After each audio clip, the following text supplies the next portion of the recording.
Mis padres le regalaron a mi hermana una cabaña en el lago y a mí me dieron un billete de lotería barato. Gané 75 millones. Cuando se enteraron, sus secretos familiares comenzaron a derrumbarse. Hace 3 meses, mi familia se reunió en el comedor privado de un club de campo para lo que mi madre llamó un sencillo brunch navideño. Aunque nada de lo que Victoria Sterling tocaba era sencillo. La habitación brillaba con la luz dorada de las velas y cintas de terciopelo rojo enlazaban cada centro de mesa, cada respaldo de silla, cada detalle pulido que ella podía controlar. Había arreglos florales tan altos que bloqueaban la mitad de la vista, un cuarteto en la esquina tocando suave música navideña y tarjetas de lugar personalizadas escritas con tinta dorada. Como si estuviéramos asistiendo a un evento de recaudación de fondos políticos en lugar de a una comida familiar. Mi padre, Harrison, se movía por la habitación con su habitual risa estruendosa y las manos extendidas, saludando a parientes y amigos de la familia como si estuviera recibiendo a donantes en lugar de primos. Mi hermana Madison llegó tarde, por supuesto, envuelta en cachemira blanca con su esposo Hunter detrás de ella, con una mano en la parte baja de su espalda como si estuvieran entrando a un salón de baile. Las cabezas giraron, las conversaciones se detuvieron. Siempre lo hacían por ella. Madison había sido criada para esperar admiración de la misma manera que otras personas esperan oxígeno. Yo había sido criada para esperar menos. Llegué directamente desde una obra, no porque quisiera llamar la atención, sino porque una tubería había estallado en el sótano de un teatro del siglo XIX que mi firma estaba restaurando. Y a los edificios viejos no les importa que tu madre quiera a todos sonriendo para las fotos al mediodía. Me había cambiado a un vestido negro en el remolque de la obra antes de conducir hasta allí, pero mis manos aún olían levemente a polvo de yeso y cedro, y había un cansancio en mis huesos que ninguna cantidad de lápiz labial podía ocultar. Llevaba una lata de pralinés caseros y una flor de Pascua que había comprado en un evento escolar del vecindario, pensando tontamente, como resultó ser, que un detalle considerado todavía podría importar en una habitación llena de actuaciones. En el momento en que entré, los ojos de mi madre se clavaron en la planta que llevaba en las manos. La tomó con delicadeza, como si pudiera dejarle suciedad en la piel, y dijo, «Oh, Abigail, siempre trayendo cosas hechas a mano». Detrás de ella, Madison soltó esa suave risita que usaba cuando quería insultar a alguien sin parecer que lo hacía. «Eso es muy típico de ti», dijo, sonriendo hacia su copa de champán. Le devolví la sonrisa porque eso era lo que me había entrenado para hacer durante años. Absorber el golpe. Mantener la paz. Irte temprano. La única persona en esa habitación que se sentía real para mí era mi abuela, Martha Sterling. Ya estaba sentada cerca de las ventanas en una silla de respaldo alto, con un chal color crema sobre los hombros, pareciendo más pequeña de lo que solía ser, pero de alguna manera más sólida que cualquier otra persona allí. Mi abuela era dueña de un viejo edificio de ladrillo en la calle Willow, con una pequeña librería independiente en el primer piso y el apartamento en el que había vivido durante décadas en la parte superior. Ese lugar siempre se había sentido más como un hogar para mí de lo que jamás lo fue la inmaculada casa de mis padres. Olía a té, jabón de lavanda y papel viejo. Y cuando era niña, era el único lugar donde nunca sentí que me estaban evaluando y encontrando deficiente. Cuando me incliné para besar su mejilla, levantó la mano y me apretó la muñeca. «¿Viniste?», murmuró. Sonreí y le dije, «Por supuesto que vine». Pero luego miró más allá de mí hacia mis padres y volvió a mirarme con una expresión que hizo que se me encogiera el estómago. «Mantente muy observadora hoy», susurró. Las palabras fueron tan bajas que casi pensé que las había imaginado, pero no fue así. El almuerzo se desarrolló como siempre lo hacía.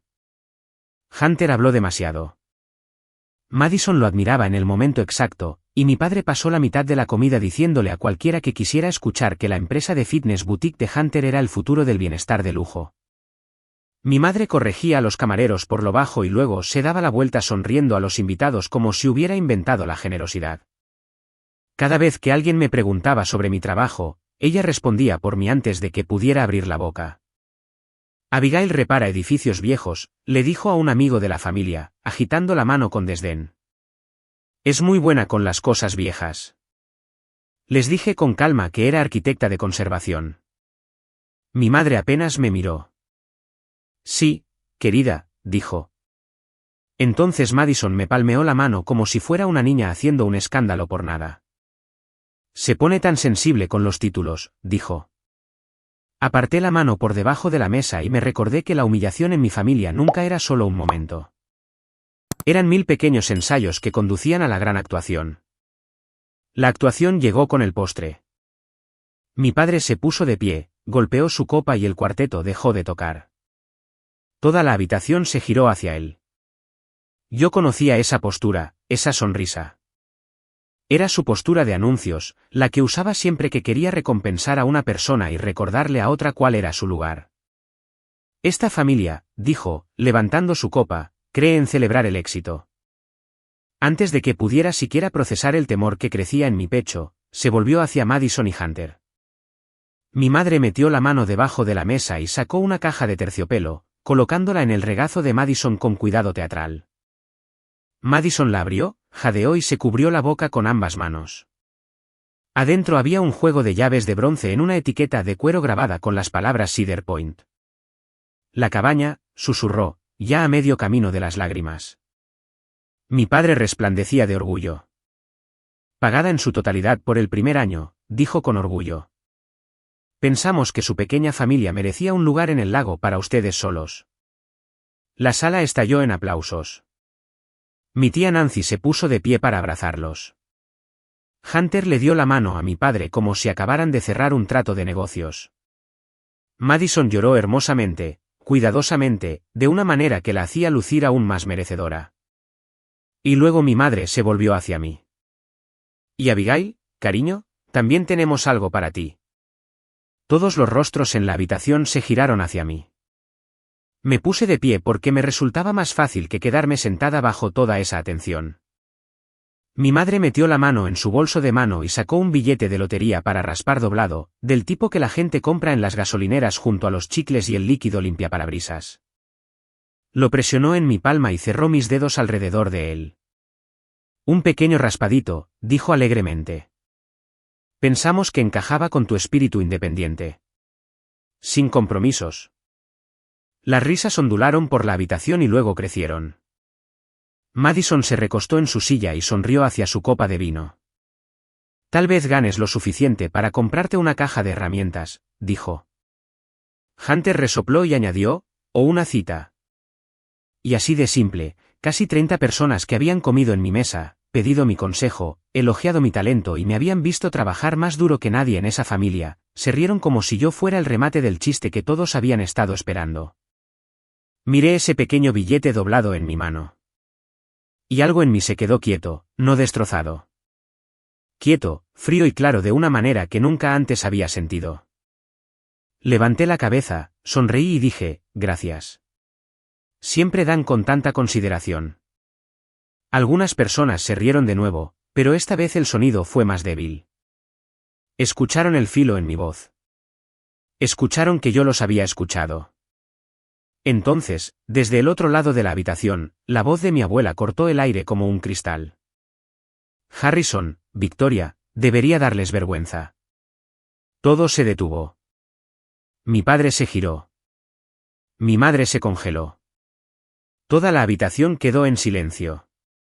Mi abuela se sentó más erguida en su silla de lo que la había visto sentarse en meses, con la furia ardiendo en sus ojos.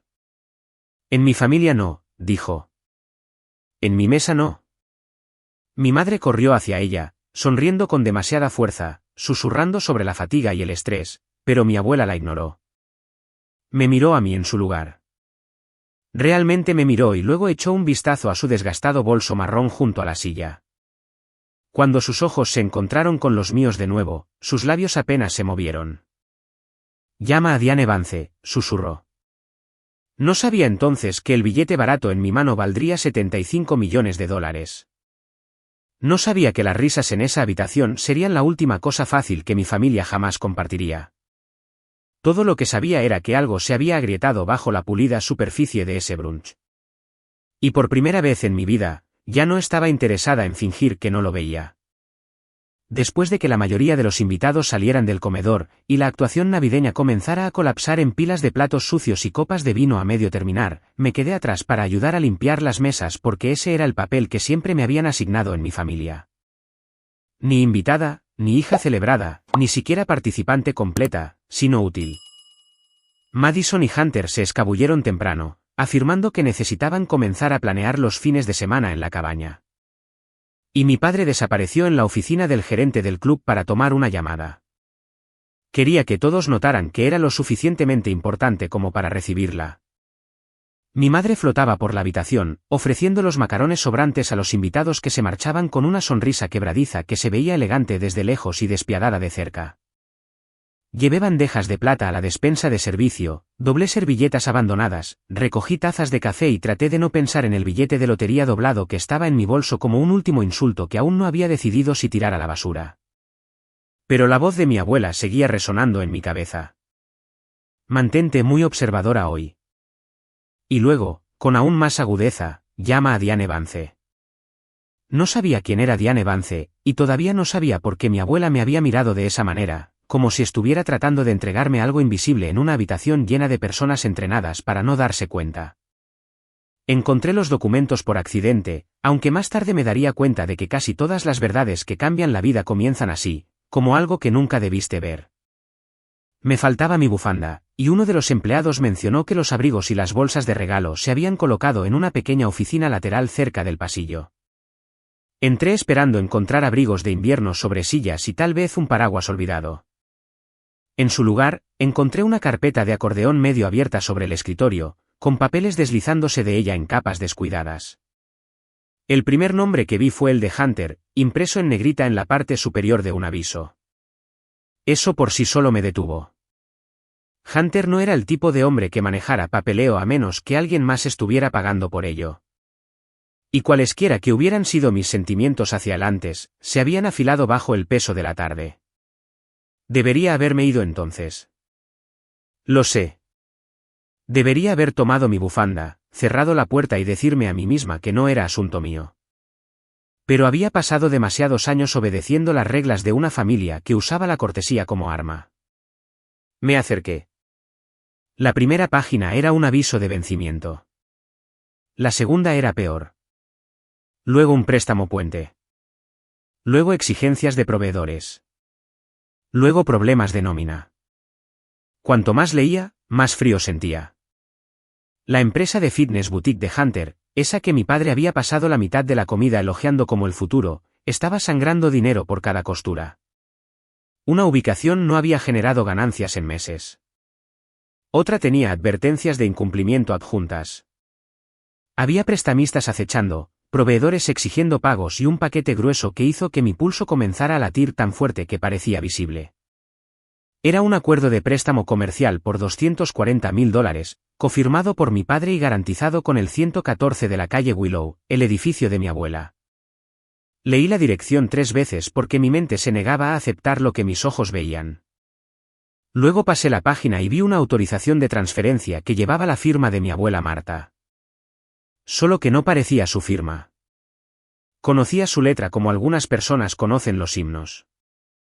Esta estaba mal, temblorosa, arrastrada, forzada, fechada durante la semana que había estado en el hospital con neumonía, drogada con esteroides, medio lúcida cuando yo me había sentado junto a su cama a darle pedacitos de hielo con una cuchara mientras ella entraba y salía del sueño.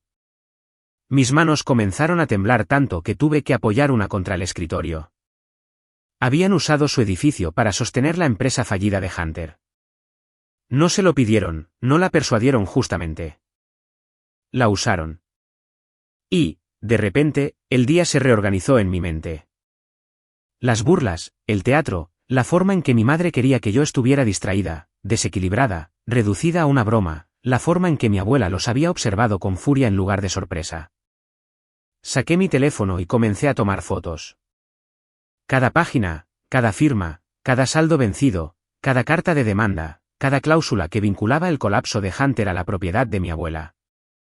No me detuve a pensar si estaba cruzando una línea, porque ya había visto suficiente para entender que la línea había sido cruzada mucho antes de que yo entrara a esa oficina, por ellos, no por mí. Fotografié un memorando interno que insinuaba que incluso la cabaña del lago había sido financiada a través de un absurdo prestamista privado en lugar de comprada directamente. Capturé documentos que dejaban claro que mi padre estaba más metido en esto de lo que cualquiera adivinaría por su risa pulida y su costoso blazer. Para cuando volví a guardar el teléfono en mi bolso, sentía frío en todo el cuerpo, como si hubiera salido de ese club de campo sobrecalentado y entrado en la nieve. 3 días después, me encontré con mi tía Nancy en el rincón apartado de una panadería en la avenida Jefferson, porque me había enviado un mensaje de texto después del brunch preguntando si podíamos hablar en algún lugar privado. Nancy era la hermana menor de mi madre y una de las únicas personas en mi familia que aún parecía poseer una conciencia lo suficientemente fuerte como para incomodarla. Cuando me deslicé en la cabina, me dio una mirada a la cara y dijo, ¿encontraste algo? No me molesté en fingir lo contrario. Le mostré 2 de los documentos del préstamo en mi teléfono, y el color se desvaneció de su rostro tan rápido que me asustó. Envolvió ambas manos alrededor de su taza de café y me contó lo que sabía. La empresa de Hunter había estado en problemas durante más de un año.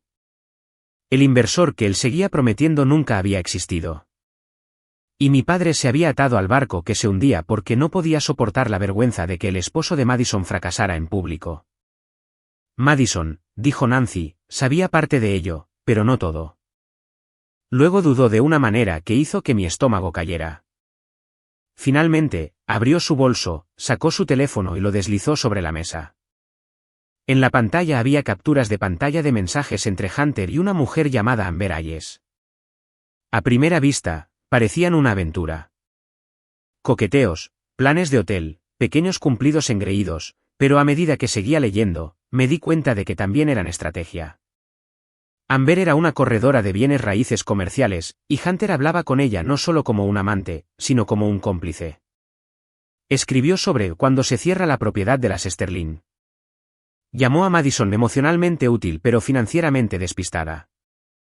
En un mensaje, dijo que una vez que apalancara el edificio de la librería y asegurara un título limpio sobre la cabaña, había terminado de fingir. Miré fijamente las palabras hasta que se volvieron borrosas. Por un momento, no estaba enojada con Madison, no realmente. Era algo más complicado que eso. Enferma, furiosa, lúcida. Mi hermana se había beneficiado de la maquinaria familiar toda su vida. Pero Hunter no solo la estaba disfrutando. Se estaba alimentando de ella, usándolos a todos. La vanidad de mi padre. La obsesión de mi madre por las apariencias. El hambre de Madison por ser la elegida. La confianza de mi abuela. Tal vez incluso mi propio silencio. Esa noche, llegué a casa exhausta de una manera que se sentía celular. Dejé caer mi bolso sobre la mesa de la cocina y el billete para raspar salió volando hacia la madera. Casi lo ignoro de nuevo. Todavía se sentía como un insulto, como el accesorio de una crueldad que no tenía intención de sentimentalizar. Pero mi mente iba a 1000 por hora, necesitaba hacer algo pequeño y automático. Una tarea tonta y sencilla con instrucciones claras. Así que tomé una moneda del cajón de los trastos y raspé la película plateada. Luego revisé los números una vez, luego otra, y luego una tercera vez en el sitio web oficial de la lotería, porque mis manos temblaban tanto que escribí mal el código 2 veces. 75 millones de dólares. Me senté tan bruscamente que las patas de la silla rasparon fuertemente contra el suelo. La habitación se quedó en silencio a mi alrededor. No el tipo de silencio suave. El tipo que se siente como una caída, como si el suelo cediera debajo de tu vida. Y quedas suspendida entre la persona que eras hace 5 minutos y la persona en la que aún no sabes cómo convertirte. No grité. No me reí. No lloré. Solo me quedé mirando la pantalla y pensé absurdamente en mi madre presionando ese billete en mi mano mientras la habitación se reía. El insulto se había convertido en una fortuna. Pero incluso entonces, el dinero no se sentía como lo más importante en la habitación. Mi abuela lo era. La calle Willow lo era. La firma falsificada, la deuda, la traición. Después de 20 largos minutos, hice la única cosa sensata que se me ocurrió. Busqué qué hacer primero si ganas un premio grande de lotería. Y luego, casi de inmediato, recordé el nombre que mi abuela me había dado como un salvavidas. A la mañana siguiente llamé a Diane Vance. La llamé desde la mesa de mi cocina, con las cortinas aún cerradas y el billete ganador encerrado en un tarro de azúcar de cerámica, porque aún no había descubierto dónde guardaba la gente los objetos que alteran la vida cuando intentan no perder la cabeza. Su recepcionista me transfirió sin dudarlo. Y cuando Diane contestó, su voz era tranquila de una manera que me hizo sentarme más erguida.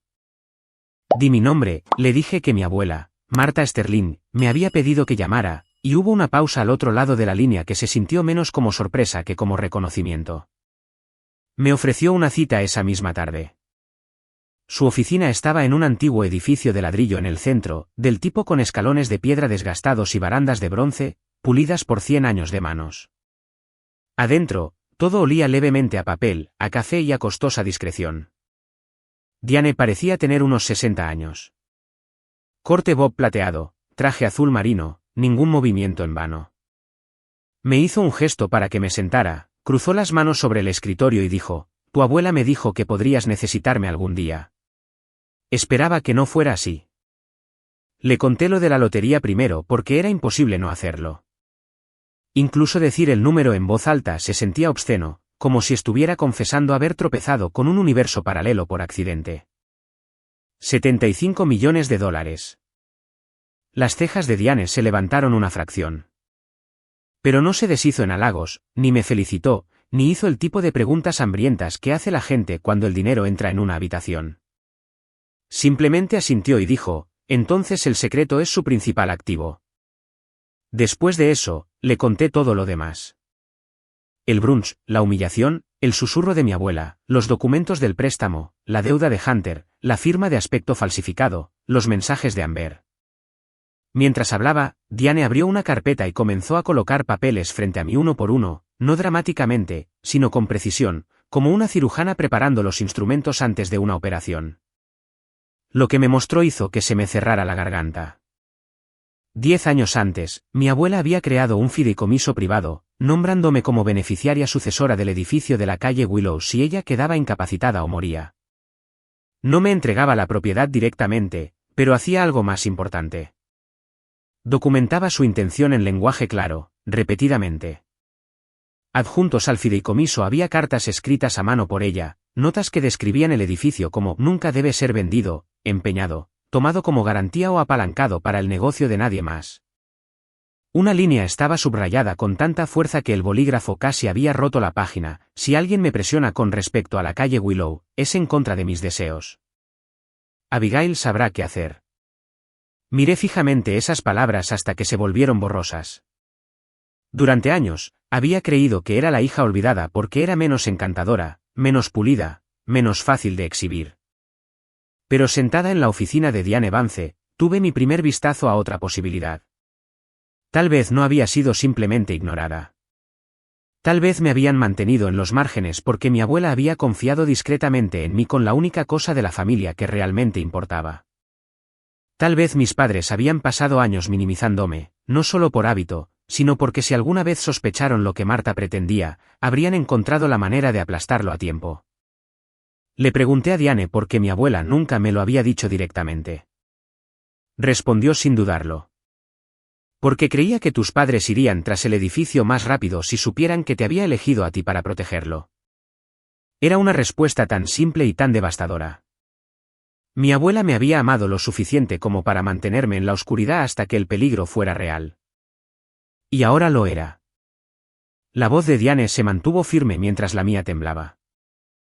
Dijo que si la firma en los documentos recientes del préstamo se había obtenido mientras mi abuela estaba medicada, confundida o bajo presión, podríamos impugnar el gravamen y cualquier intento de transferencia. Los registros médicos importarán. El testimonio de los testigos importará. La línea de tiempo importará. La intención importará. Y con recursos adecuados, añadió, mirándome por encima de la carpeta, podemos movernos rápidamente.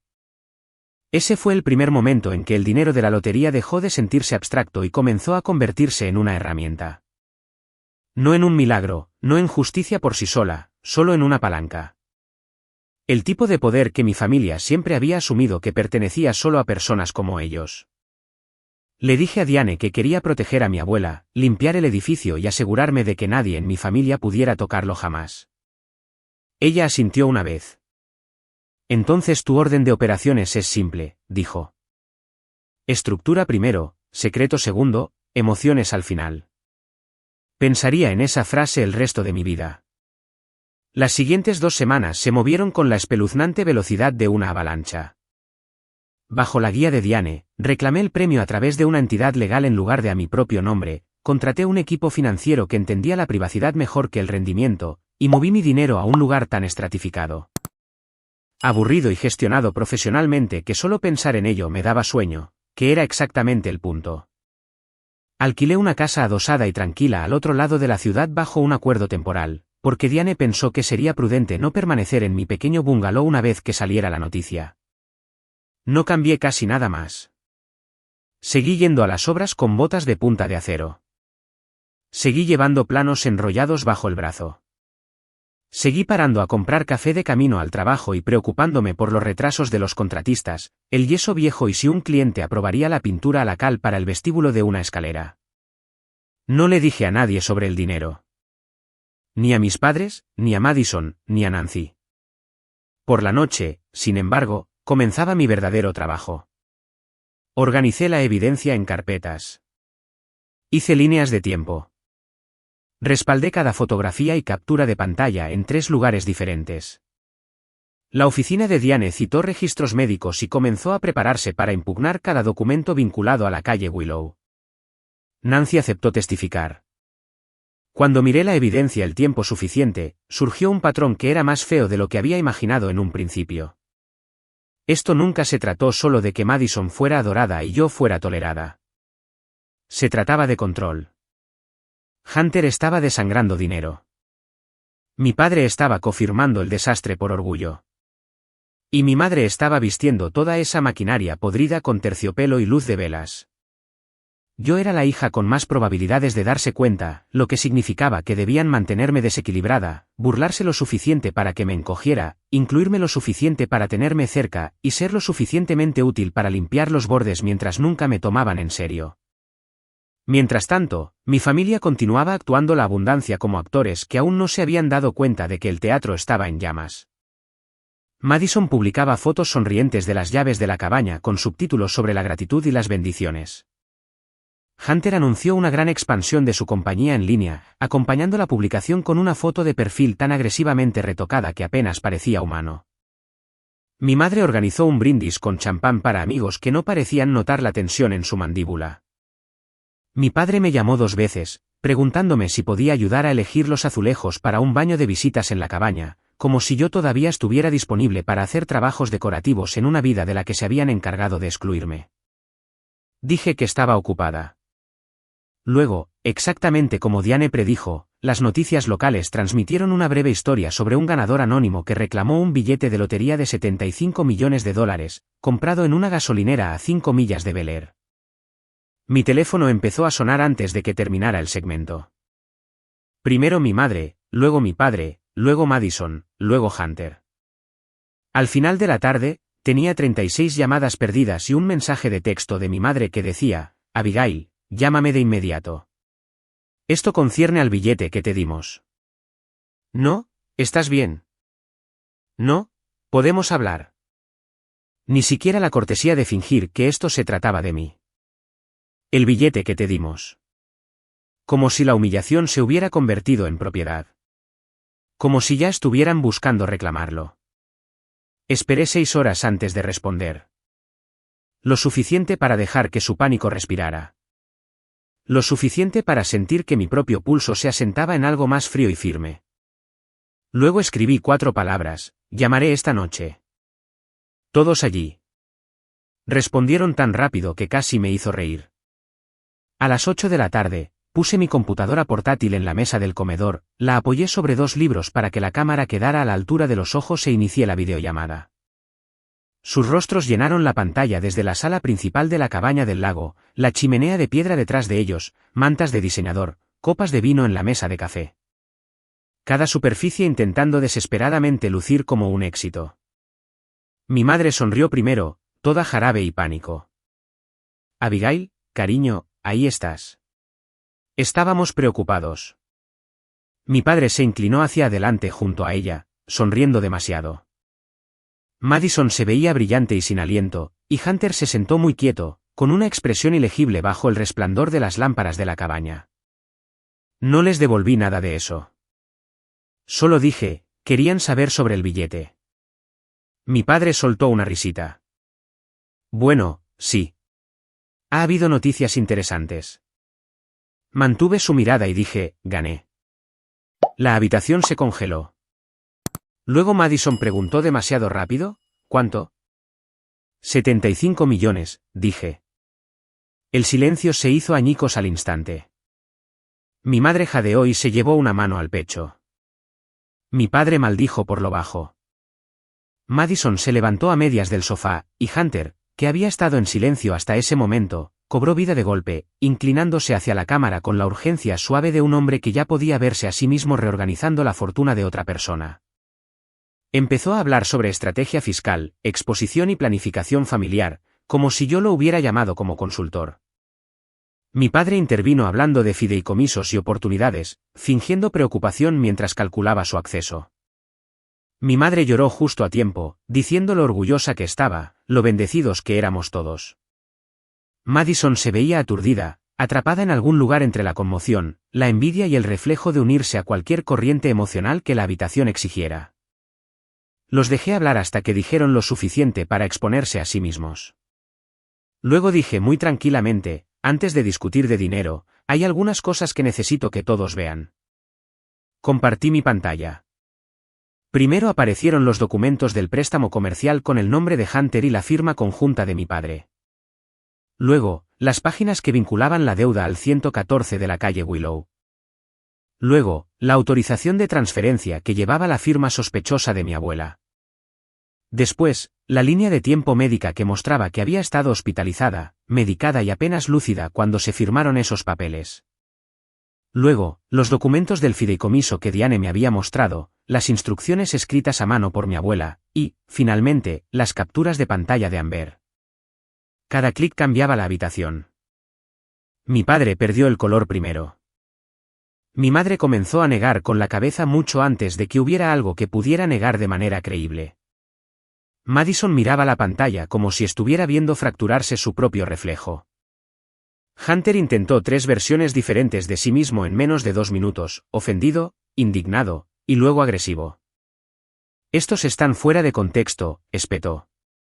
Hice clic en el mensaje que decía, una vez que la propiedad de las Sterling esté limpia, termino de fingir. Madison lo leyó, parpadeó y susurró, Hunter. Él no dijo nada. La verdad de repente era demasiado visible incluso para él. Continué. Deudas a proveedores, fallos de nómina, amenazas de prestamistas. Un paquete de financiamiento que mostraba que la cabaña misma era otra actuación comprada con dinero prestado. Esta cabaña no es un regalo, dije. Es una deuda con cojines decorativos. Mi madre comenzó a llorar en serio entonces, aunque no supe si era de vergüenza, miedo o ira. Mi padre golpeó la mesa con la mano con la fuerza suficiente para hacer sonar las copas de vino. Ladró mi nombre como si subir el volumen pudiera convertir la evidencia en una falta de respeto. Hunter se levantó, salió de cámara, volvió, se sentó de nuevo, cada movimiento más frenético que el anterior. Madison se veía físicamente más pequeña, como si cada frase estuviera quitando alguna capa que había confundido con seguridad. Luego les dije lo que importaba. Dije que había contratado a un abogado. Dije que estábamos impugnando cada documento vinculado al edificio de mi abuela. Dije que pagaría solo la deuda válida y necesaria para liberar completamente a la calle Willow, después de lo cual la propiedad sería colocada en una estructura que ninguno de ellos podría tocar, usar como garantía, heredar o manipular. Mi padre me miró con furia abierta. No tienes derecho a hacer esto, dijo.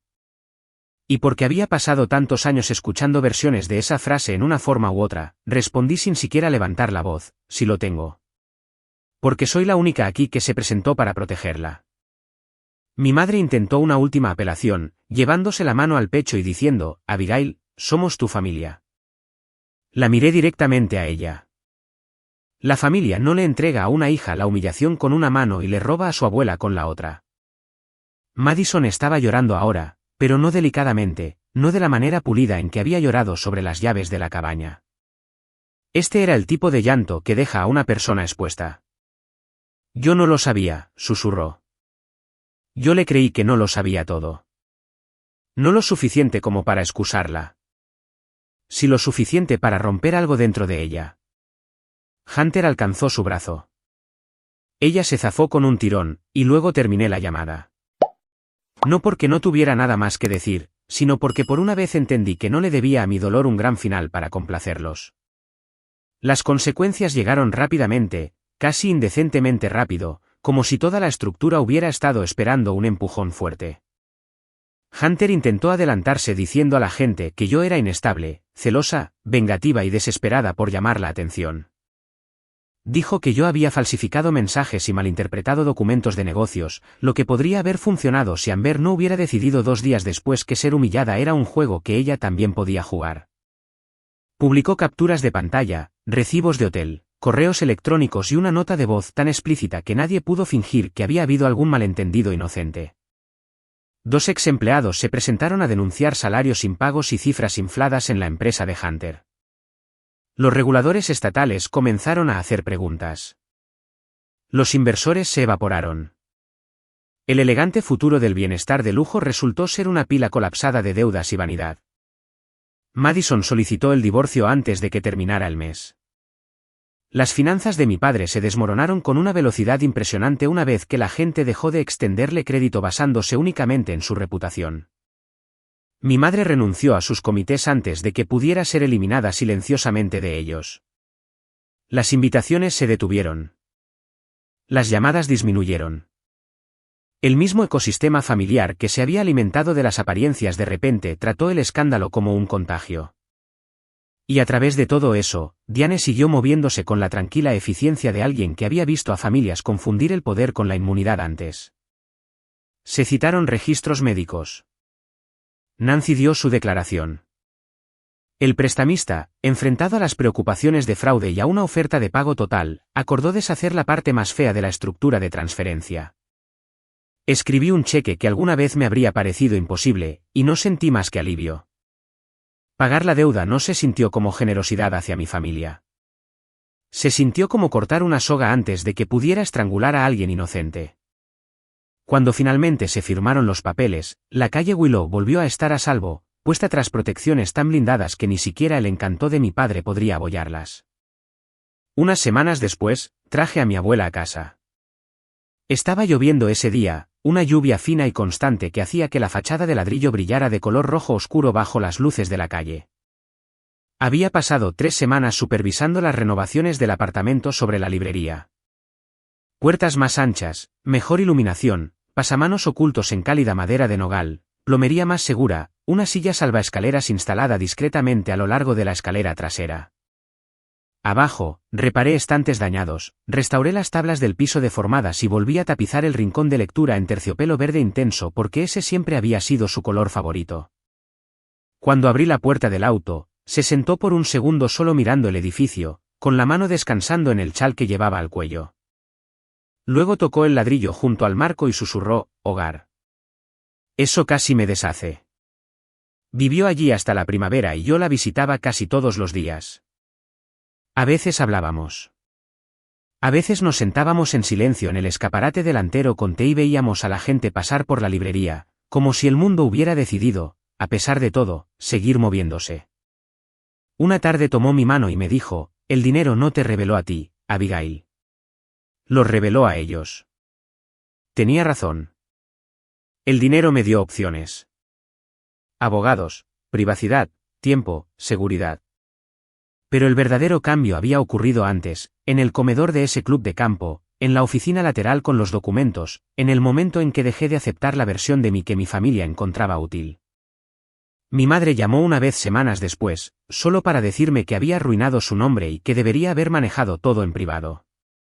La escuché hasta que se quedó sin aliento y luego le dije, usé el dinero para salvar el hogar de la abuela. ¿Eso es familia? Y colgué.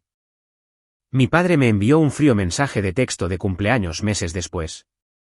Respondí con la misma distancia que se había ganado. Madison, sin embargo, me escribió 6 páginas a mano sin excusas ni peticiones. Más tarde, nos encontramos a tomar un café en un lugar en el que ninguna de las dos había estado, y me dijo, no sé cómo ser tu hermana, pero quiero aprender si me dejas. No la perdoné de inmediato. La verdadera reparación es más lenta que eso. Pero comenzamos. Un año después, mi vida no se parecía en nada a la que ellos habían ridiculizado.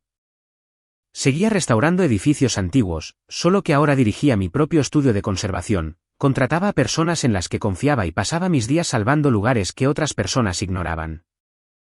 Creé el Fondo Casa Marta para ayudar a las mujeres a preservar espacios comunitarios con historia, pero sin defensores adinerados. El dinero importó, sí, pero no de la manera que la gente piensa. La verdadera victoria no fue el billete, ni los 75 millones, ni siquiera la victoria legal. Fue la libertad. La libertad de proteger lo que importaba. La libertad de dejar de actuar con gratitud ante el maltrato. La libertad de construir una vida que nadie más pudiera encoger para sentirse más grande. Y una vez que entendí eso, me di cuenta de que lo más grande que había restaurado nunca fue la librería ni el apartamento de arriba. Fui yo misma.